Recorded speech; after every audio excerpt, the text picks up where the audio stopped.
एक घोड़ों की रेस थी, अलग अलग पंचायतों से घोड़े बुलवाए गए।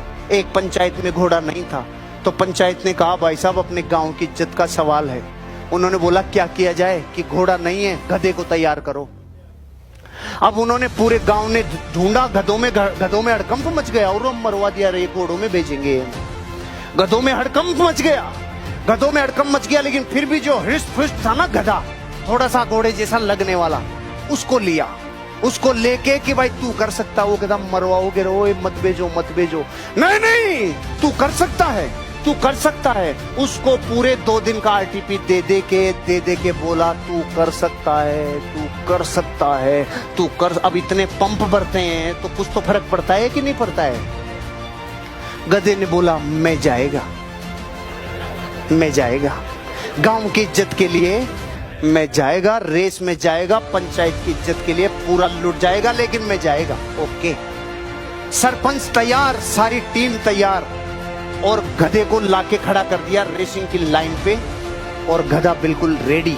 लेफ्ट में देखा घोड़े, और बारे मर गए रे, राइट में मर गए रे, बारे कांपने लग गए पांव। अब गधा वहां तो ठीक था, लेकिन घोड़ों में पहुंचने के बाद तो फर्क पड़ता है ना, कांप रहा है, टांगे कांप रही है, और विसिल बजने वाली है। और विसिल बजने के 5 सेकंड पहले वो हुआ जिसने प्रकृति के नियम ही बदल दिए। विसिल बजने के 5 सेकंड पहले गांव के सरपंच ने गधे की पूंछ उठा के आधा किलो मिर्ची डाल दी। और आप कह रहे हो कि रेस का रिजल्ट क्या हुआ? अरे रिजल्ट 6 महीने तक गधा रुका ही नहीं।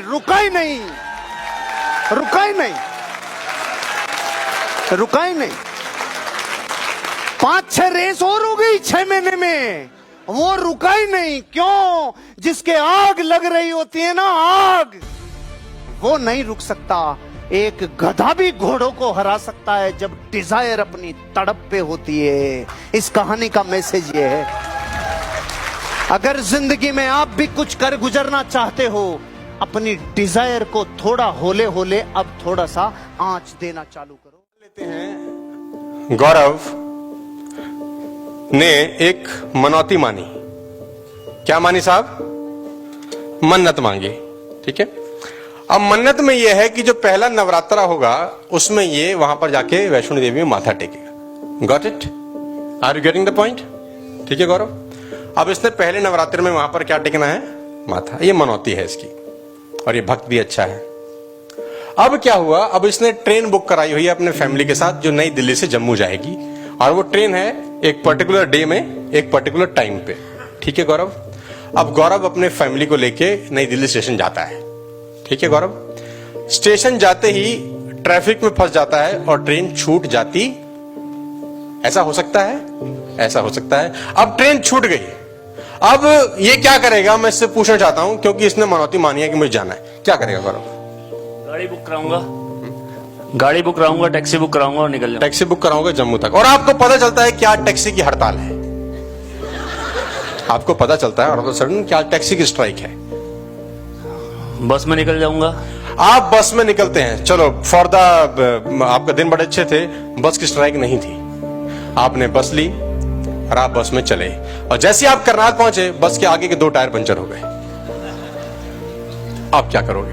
लिफ्ट लूंगा। लिफ्ट कोई देता नहीं आजकल के जमाने में। आप क्या करोगे? लिफ्ट नहीं दे रहा, आपने मांगा लिफ्ट, बहुत लोगों को रोका, लेकिन कोई आदमी गाड़ी अपनी रोकने को तैयार नहीं है। क्या करोगे? गाड़ी के आगे खड़ा हो जाऊंगा, बोल भाई मुझे जाना है कैसे भी करके, बस आज लेके चल मुझे जैसे भी करके, जितने पैसे बोलेगा उतने देने को तैयार हूं, बस मुझे जाना है कैसे भी करके। एक 400 किलोमीटर की यात्रा के लिए ये माइंड लगाता है कि मैं कैसे पहुंचूं। एक चीज रुकावट डालती है तो दूसरी चीज ढूंढता है, दूसरी रुकावट डालती है तो तीसरी ढूंढता है, तीसरी रुकावट डालती है तो चौथी ढूंढता है, 40 रुकावट डालेगी तो 41 ढूंढेगा। 500 किलोमीटर की जर्नी और एक मन्नत के लिए जिंदगी 2 रुकावट डालती है, आपकी फट जाती है। साहब क्या ना, यही लोग आपके साथ कर रहे हैं।